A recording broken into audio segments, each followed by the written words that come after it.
नमस्कार दोस्तों। तो चलिए आज की हम अपनी कहानी स्टार्ट करते हैं। औरत और लड़की की आत्मा। साल 1950 का यह एक चौंकाने वाला किस्सा रानी बाजार का है। यहाँ राम प्रकाश रहता था, जिसकी बेटी 5 साल की उम्र में कैंसर हो गया। कई डॉक्टरों को दिखाने और इलाज कराने पर भी उसमें किसी तरह का सुधार नहीं आया।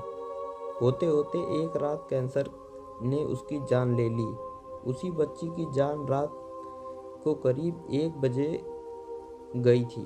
उसी रात को पास पास के ही एक गांव की महिला मोहिनी को एक ट्रक ने टक्कर मार दी थी। मोहिनी के परिवार वालों ने पूरी विधि के साथ उसे अंतिम विदाई दी। अब बच्ची के परिवार वाले भी उसे दफनाने के लिए जंगल की तरफ निकले। जंगल आते समय अचानक से उसे लड़की के शरीर में हलचल हुई।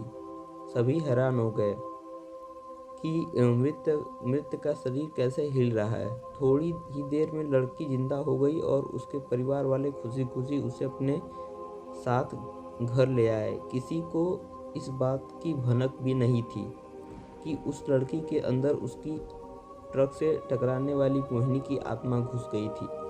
बच्ची जब से मौत से लौटकर आई थी, तब से वो उदास और चुपचाप एक कोने में बैठी रहती थी।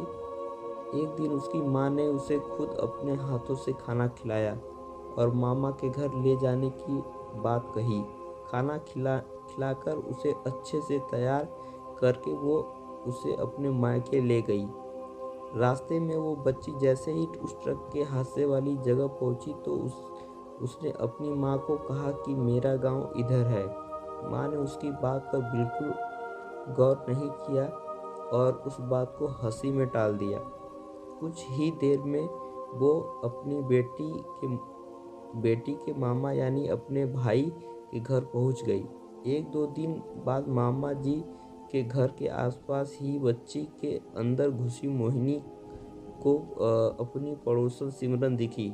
उसने जोर से उसे नाम से पुकारा। सिमरन ने पलट कर देखा तो एक छोटी बच्ची थी। उसे बड़ी हैरानी हुई कि इस बच्ची को मेरा नाम कैसे पता है।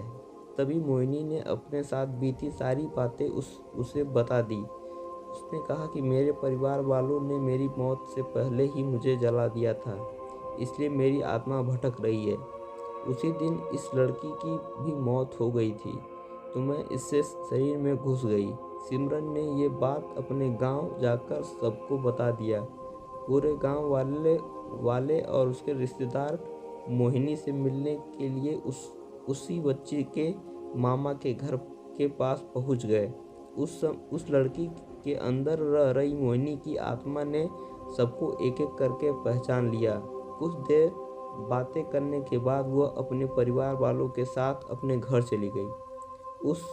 अब उस लड़की की माँ बच्ची को घर में न देखकर परेशान थी। जब उसे पता चला कि वो कुछ लोगों के साथ दूसरे गांव गई है, तो उसे बुलाने के लिए वो चली गई। अपने परिवार के साथ खुश मोहिनी ने वापस आने से मना कर दिया। पास के ही लोगों ने उसे समझाया कि तुम्हें दोनों परिवार के साथ रहना चाहिए, उससे सभी को खुशी मिलेगी। तुम किसी एक परिवार को दुखी नहीं कर सकती हो। इस बात को सुनने के बाद लड़की के शरीर में रह रही मोहिनी माँ के पास वापस आने के लिए राजी हो गई। अब वो दोनों परिवार के साथ खुशी खुशी रहने लगी। कहानी से सीख: जल्दबाजी में किया गया है कार्य अधूरा रह जाता है, इसलिए कोई भी कार्य करने से पहले उसे अच्छे से देख परख लेना चाहिए। तो दोस्तों, आज की कहानी आपको कैसी लगी मुझे कमेंट बॉक्स में बताइए। अगर आपको कहानी अच्छी लगी हो तो वीडियो को लाइक कर दीजिए, चैनल को सब्सक्राइब कर दीजिए और ऐसे ही कहानी सुनने के लिए हमें फॉलो कर दीजिए। धन्यवाद।